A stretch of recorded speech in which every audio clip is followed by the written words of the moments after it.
اسی لیے تو شاعر نے کہا تھا آگاہ اپنی موت سے کوئی بشر نہیں، سامان 100 برس کا ہے پل کی خبر نہیں۔ صحیح بات ہے، 100 برس کے پلان ہے پل کی خبر نہیں۔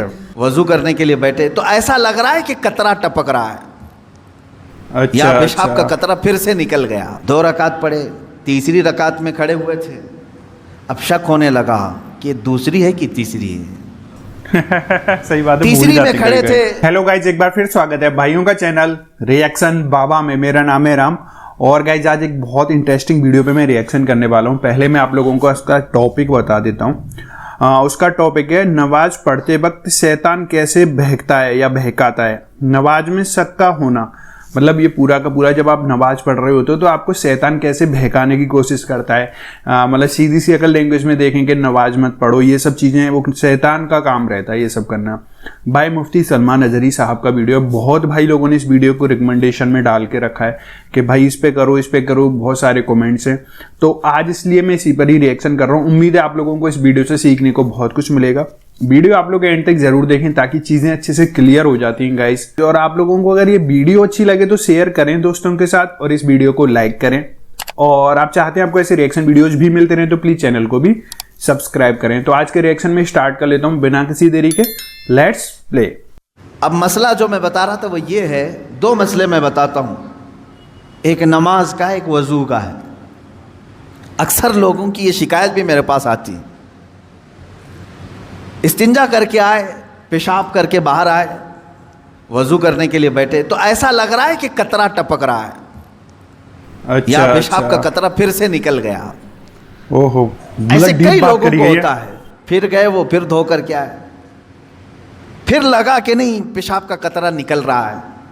یہ اطمینان نہیں ہوتا کچھ لوگوں، حالانکہ استنجا کریں آپ پورا اس میں استبرا ہے، یعنی کھانس کر کے ہو یا اٹھ کر کے بیٹھ کر کے پیر کو موڑ کے کسی بھی طرح سے آخری قطرہ نکال دیں، یہ ٹھیک ہے، لیکن اس کے بعد آپ وضو کرنے کے لیے آئے تب یہ وسوسہ آ رہا ہے، پیشاب کا قطرہ نکلا، پیشاب کا قطرہ نکلا۔ اب کیا حکم کیا ہے آپ کے لیے؟ ایک نمبر 1 یہ وضو کا مسئلہ، اس کا بھی حکم میں بتاؤں۔ دوسرا مسئلہ سن لیں، نماز 4 رکعت ظہر کی پڑھنے کے لیے کھڑے تھے، یا 4 رکعت عصر یا عشاء کی، 2 رکعت پڑھے، تیسری رکعت میں کھڑے ہوئے تھے، اب شک ہونے لگا کہ دوسری ہے کہ تیسری ہے۔ صحیح بات ہے، تیسری میں کھڑے تھے، یہ شک ہونے لگا یہ چوتھی ہوگی کہ تیسری ہوگی۔ ایسا ہوتا ہے بہت سارے لوگ۔ نماز کا ایک مسئلہ یہ ہے، اب وضو کا ہے، دونوں کا حکم کیا ہے اس سے میں آپ کو اپنی زندگی کے متعلق بتاؤں گا۔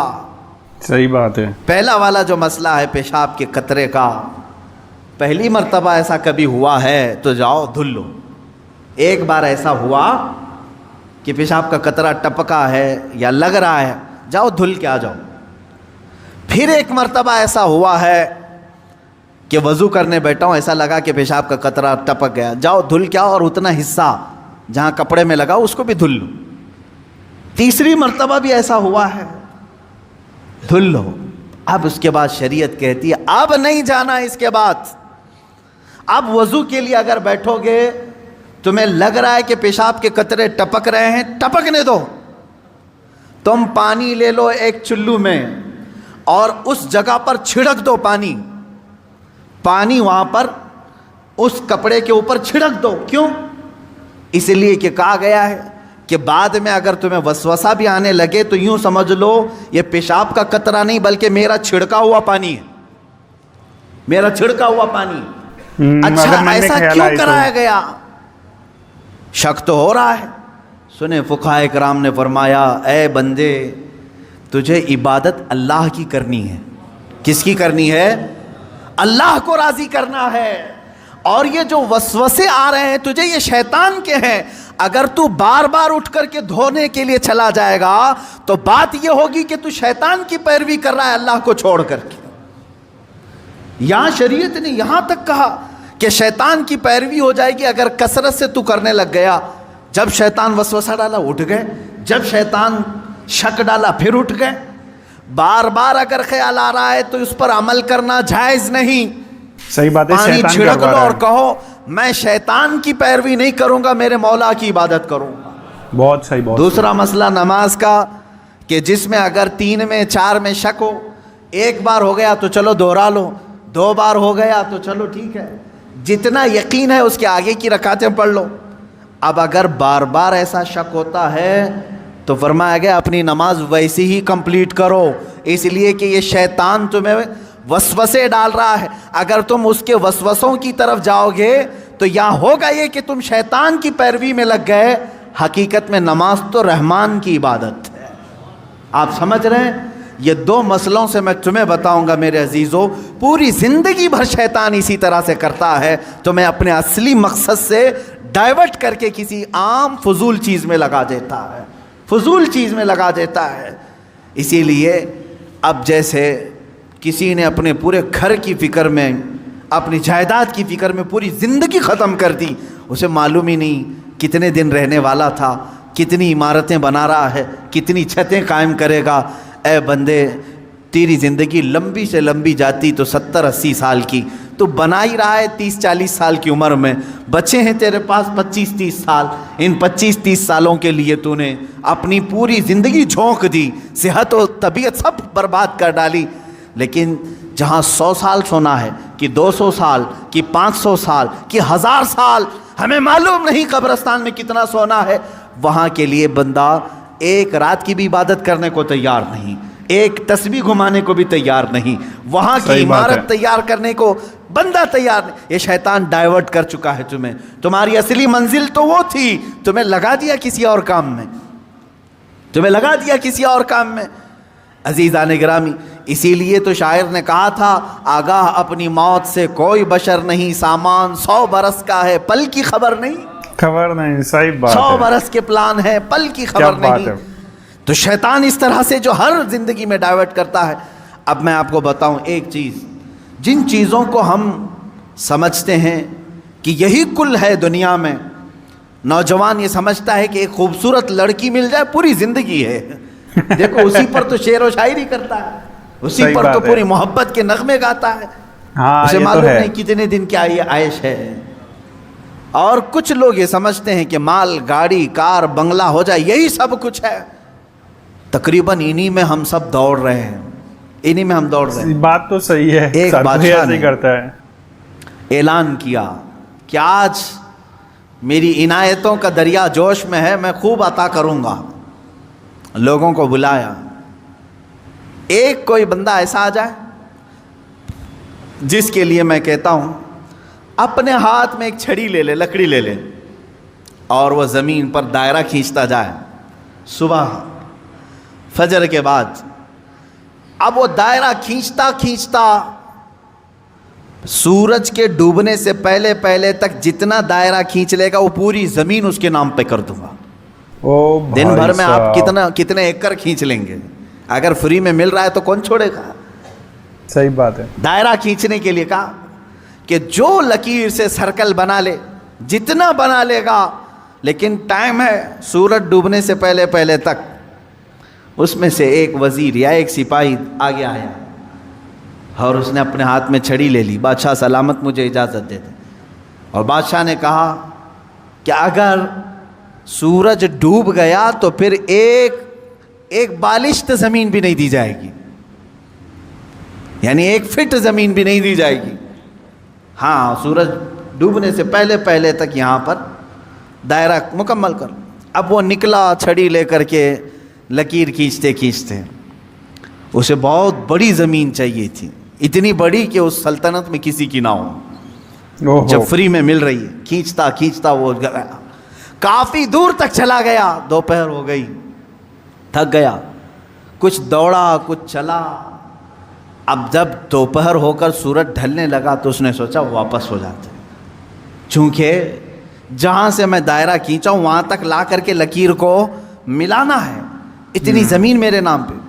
اب واپس ہوا، اب یہ کتنے کلومیٹر کی زمین گھیرا تھا واللہ عالم، دوڑا تھا اس نے صبح سے لے کر دوپہر، نہ کھانا ہے نہ پانی ہے، دوڑ رہا تھا۔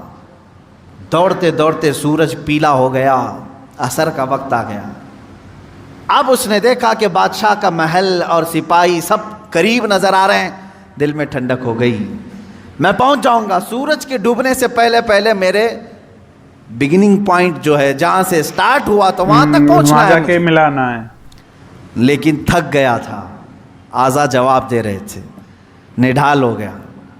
شاید آدھا کلومیٹر یا 1 کلومیٹر باقی رہ گیا ہوگا, چلنے کی سکت نہیں رہی. لیکن باہر سے وہاں سے لوگ آوازیں دے رہے تھے, بہت لمبی زمین تو نے گھیرا ہے, اتنی بڑی زمین کسی کو نہیں ملی سلطنت میں, آ جا دوڑتے ہوئے. کچھ لوگوں نے ہمت دکھائی, حوصلہ دلایا, دوڑا اور تیزی سے دوڑا. پھر دوڑا, سورج ڈوبنے کے بالکل پاس میں آ گیا. سورج غروب ہونے کے لیے بس آدھا سورج اندر جا چکا تھا, اور اس کا پوائنٹ جہاں سے شروع کیا تھا وہ بھی قریب نظر آ رہا تھا, وہ بھی قریب نظر آ رہا تھا. دوڑا اور دوڑا, یہاں تک کہ اپنے اس پوائنٹ کے بالکل پاس میں پہنچا. لیکن سورج ڈوبا. کتنا باقی تھا؟ سورج ڈوبنے سے پہلے پہلے وہ اپنے پوائنٹ پہ پہنچ گیا. اس طرح کہ پیر اس کے ایک طرف, ہاتھ اس کے اس طرف, سو کر کے اس نے اپنی لکڑی آگے کی, پوائنٹ پر پہنچ گیا. اس کے بعد سورج ڈوب گیا. اب اس کی ہو گئی زمین, جتنا صبح سے لے کر دوڑا تھا اس کی ہو گئی زمین. لیکن جب قریب میں آئے, اٹھانے کی کوشش کی تو اس کا انتقال ہو چکا تھا. دن بھر ایسا دوڑا تھا کہ روح نکل گئی, اسی طرح پڑا تھا. اس کے پیر اور اس کے ہاتھ, اس کا ہاتھ کی موجود لکڑی اس پوائنٹ تک پہنچی ہوئی تھی, اور وہ وہاں مرا ہوا پڑا تھا, روح نکل چکی تھی. بادشاہ آیا, وزیروں کو کہا اٹھاؤ, اس کی قبر یہیں بنائی جائے گی جہاں یہ انتقال کیا ہے. اس کی قبر وہیں کھودی گئی. کتنے فٹ کا رہا ہوگا, 6 فٹ کا رہا ہوگا, جتنا بھی رہا ہوگا. قبر اس کی بنائی. بادشاہ نے ایک بہت تاریخی جملہ اس کی قبر پر لکھا, کہا کہ اس کو ضرورت صرف 6 فٹ کی تھی, دوڑا پورے دن بھر, اس کو اتنی ضرورت تھی, اور دوڑا اتنا کہ اپنی موت کے منہ میں چلا گیا. موت کے منہ میں چلا گیا. یہی ہماری زندگی ہے آج, تقریباً اسی کی طرح ہم بھی کر رہے ہیں. اتنا دوڑ رہے ہیں, پتہ ہی نہیں چلتا کہ کہاں موت آ گئی.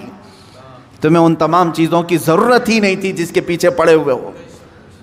سب تو اللہ نے لکھ کر کے بھیجا ہے. ارے میاں, تم اپنی ماں کے پیٹ میں 100 دن کے نہیں تھے, تب اللہ نے فرشتوں کو بھیج کر کے لکھوا دیا, اسے اتنا رزق لکھ دو, اسے اتنے اولاد لکھ دو, اسے اتنی خوشبختیاں لکھ دو. سب لکھا جا چکا ہے. جو ملنا ہے اس پر ہم پوری زندگی کیوں داؤ پر لگائیں؟ ہمیں تو اس مولا کو راضی کرنے کے لیے زندگی خرچ کرنی چاہیے. ہم وہ نہیں کر سکے. میں یہاں چند بزرگوں کی بات بتا دوں. اللہ والے کیا دنیا میں انہوں نے کچھ حاصل نہیں کیا؟ مخدوم علی شاہ مینا رحمۃ اللہ تعالی علیہ, محمد شاہ مینا رحمۃ اللہ علیہ, لکھنؤ کے بڑے بزرگ, ان کی سیرت میں نے پڑھا. جانتے ہیں عبادت بھی کیسے کرتے تھے؟ اللہ اکبر. رات کے وقت کھلی دیوار جو ہوتی, کمپاؤنڈ جیسے ہوتا ہے دیوار کے اوپر کھڑے ہو جاتے تھے, عبادت کے لیے کھڑے ہوتے تھے. ادھر بھی نیچے, ادھر بھی نیچے, بیچ میں دیوار ہے. کھڑے کھڑے عبادت کرتے تھے رات تک. لوگ کہتے کہ حضور مسجد ہے, نیچے صحن ہے, آرام سے کریں. کہتے جب آرام ملتا ہے تو نیند آ جاتی ہے, آرام ملتا ہے تو نیند آ جاتی ہے. میں دیوار پر کھڑا ہوتا ہوں اور رات کو نیند آتی ہے تو کبھی کبھار دیوار سے گر جاتا ہوں. تو کہا گر جاتے ہیں پھر بھی کھڑے ہوتے ہیں؟ کہا ہاں, جو جسم غافل ہوگا اس کی سزا یہی ہے کہ وہ دیوار سے گرایا جائے. جو اپنے مولا سے غافل ہو اس کی سزا یہی ہے کہ اسے گرایا جائے. یہ اللہ والے تھے جو لمحے بھر کے لیے غافل ہوتے تو اپنی جسموں کو سزا دے دیتے تھے. حضرت سیدنا ابو بکر شبلی رحمۃ اللہ تعالی علیہ, دونوں اسٹوری یہ ہمارے سلسلہ قادریہ کے بڑے بزرگ ہیں. بہر شبلی شیر حق دنیا کے کتوں سے بچا, ایک کارک عبد واحد بے ریا کے واسطے. ہم شجرہ میں پڑھتے ہیں ان کا نام. حضرت ابو بکر شبلی رحمۃ اللہ علیہ بغداد شریف کے بزرگ ہیں. سیدنا امام اعظم ابو حنیفہ رضی اللہ تعالیٰ عنہ کے پڑوس میں دفن ہیں. آپ جب رات کو ذکر الہی کے لیے کھڑے ہوتے یا عبادت کے لیے کھڑے ہوتے ایک مرتبہ ایسا ہوا کہ آپ کو جھپکی آئی، نیند آئی. یہاں تو لوگ رات تو چھوڑیں جمعہ میں سوتے ہیں، بہت سارے لوگ تو جمعہ میں اپنی نیند کمپلیٹ کر کے آتے ہیں، پتہ ہی نہیں چلا کہ امام کب کھڑا ہوا، اقامت کب ہوئی، خطبہ تو پورا نیند میں چلا گیا. واللہ عالم سوتے ہیں یا پھر کشف کرتے ہیں، مراقبہ کرتے ہیں، چوتھی منزل پر پہنچتے ہوں گے. بھائی بہت انٹرسٹنگ ویڈیو ہوتا ہے سچ میں یار. انہوں نے بتایا کہ نماز میں اگر تمہارا من نہیں لگ رہا ہے تو وہ ایک سائن ہے کہ کوئی آپ کو روکنے کی کوشش کر رہا ہے، یعنی کہ ایک کوئی نیگیٹو انرجی ہے. اگر آپ وہ سب بھول کے آگے اپنی نماز کو کنٹینیو کرو گے تو اس کا آپ کو ثواب ملے گا. یہ سب تھا. اور اس کے بعد بھائی جو 2 اسٹوری سنائی ہیں مفتی سلمان اجری صاحب نے، رونگٹے کھڑے کر دینے والی. جو راجہ والی اسٹوری تھی بھائی وہ میری فیوریٹ اسٹوری ہوگی، اس کو تو کبھی میں خود ریکارڈ کر کے بنانے والا ہوں. بہت اچھا تھا. امید ہے آپ لوگوں کو بڑا اچھا لگا ہوگا، سیکھنے کو بہت کچھ ملا ہوگا، کیونکہ بھاگنا ہی جیون کا نام نہیں ہے، ٹھہراو بھی کچھ کبھی کبھی ہوتا ہے. تو امید ہے آپ لوگوں کو ویڈیو اچھی لگی ہوگی. اگر اچھی لگی ہے تو پلیز اس ویڈیو کو شیئر کریں دوستوں کے ساتھ اور اس ویڈیو کو لائک کریں. اور آپ چاہتے ہیں آپ کو ایسے ریئیکشن ویڈیوز بھی ملتے رہیں تو پلیز چینل کو سبسکرائب کریں. تو آج کے ریئیکشن میں گائز بس اتنا ہی. ملوں گا نیکسٹ اور کسی ریئیکشن میں. تب تک کے لیے thank you so much for watching. Bye bye guys. See you guys. Take care guys.